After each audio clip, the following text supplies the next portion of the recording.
Friends, welcome to this channel, and we are here going to discuss the topic of thermodynamics. So as you all know, what is thermodynamics? First of all, we are going to discuss the basics of thermodynamics, basic principles or concepts of thermodynamics. So I will introduce you to the basic concepts of thermodynamics, like what is thermodynamics. So as you all know, thermodynamics is nothing but the study of the heat energy flowing from one body to another body. Like if we have this a hot body or a furnace, and I connect with this a cold body. This is temperature T1 Kelvin, this is T2, T1 is greater than T2, then we add heat through this. This is a rod which is connecting these two reservoirs, heat reservoirs, then heat is flowing from higher to lower body. So we have to consider different aspects of this. We have to study different parts of this, why this heat is flowing. So this all comes under the purview of this subject, which is called the thermodynamics. Now we have some basic concepts related to this. First of all, we have system, the concept of system. So system is nothing but the area or volume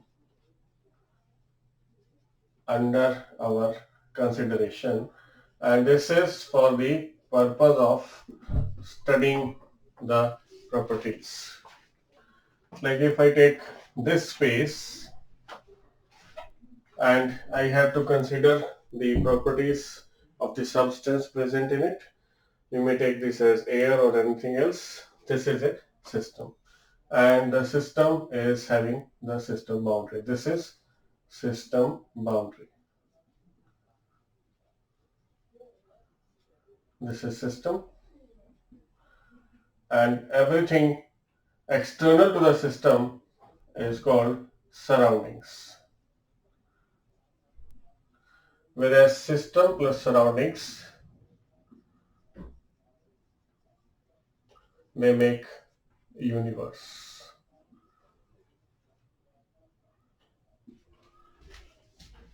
So we can study the properties of the substance which is contained inside this. So this is the system. For example, if you boil water on a heater, you keep it on a furnace or a heater, then that water inside that may be a system for you, or the whole container containing water can be a system for you. A room can be a system for you, or any other space or area you consider that you have to find or you have to study the properties of that part of the substance contained in that part, like air or any other gas or water, etc. That will be a system for you. So we have different types of systems. One is open system, then we have closed system and isolated system.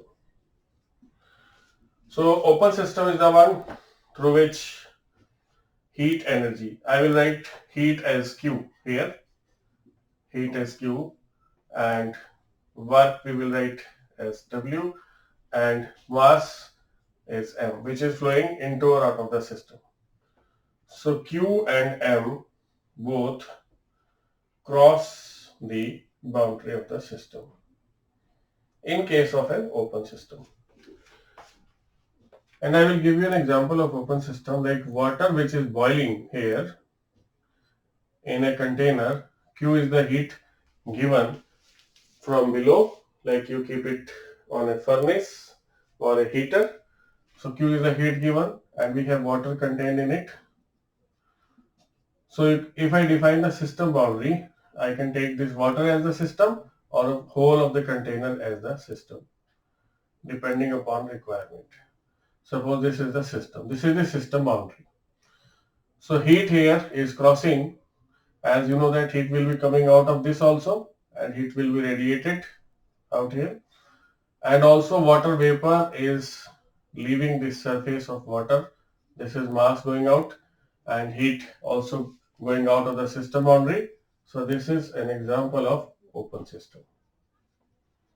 So in open system, Q and M both cross the system boundary.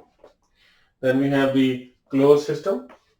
Closed system is the one in which only heat energy Q crosses system boundary and there is no mass flow rate. M dot is 0. Dot means with respect to time. So if you cover this, it is covered from the top, and boil the water inside this. This is our system boundary. Then we can say here that only heat energy is flowing across the system. Heat is coming out of this as well, but mass flow rate is 0. So this is a closed system. There is another example of system. We have the pressure cooker. This is the pressure cooker and this is the valve, safety valve on it. So if you consider this as a system boundary, then when the valve is kept at its seat, that means there is no steam coming out. In that case, this is a closed system, and when the steam comes out, valve is lifted off its seat. When the steam is coming out, this is an open system. So pressure cooker is an example of partly closed, partly open system.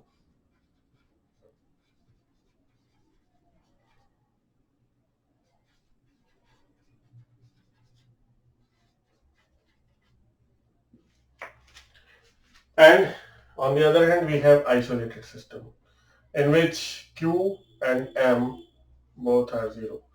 Neither energy flows nor there is mass flow across the system. And the example of this is universe. This is the best example because we don't know the exact boundaries of our universe. So we cannot say that the boundary of universe here from the universe boundary is at a distance of say 5,000 light years from my position. So I don't know which exactly is the boundary of the universe. So we cannot say that energy is coming into the universe or going out of the universe, or mass is coming into or going out of the universe, because we don't know the extent of the universe. So as a result, we say that universe is a good example of the isolated system. Otherwise, you can say that thermos flask is also a practical example of the isolated system because this is insulated from inside so that the fluid contained inside this remains either hot or cold. So practically there is no heat flow rate, there is no mass flow rate out of this, but in long term this cannot be considered to be an isolated system. So the best example of isolated system is the universe.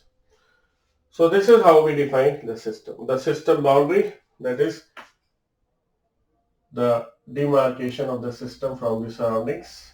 This is called system boundary. The system boundary, this is system boundary. System boundary can be fixed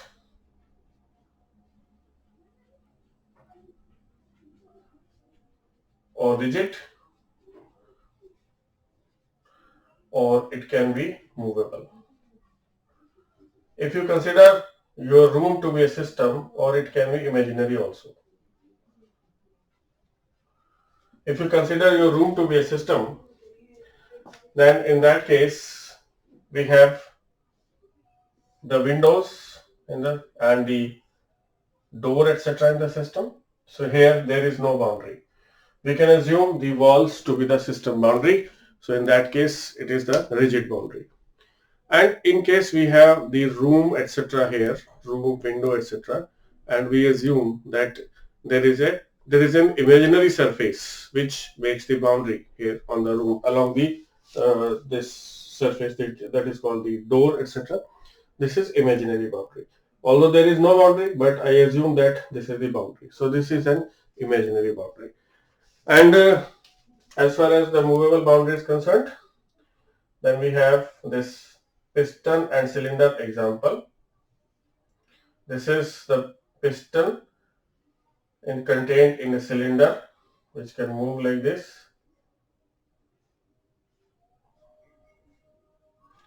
So this surface, these are fixed surface. This is a movable surface which can move like this in this or this direction. So we call this as surface as the imaginary boundary. So these are the types of the system.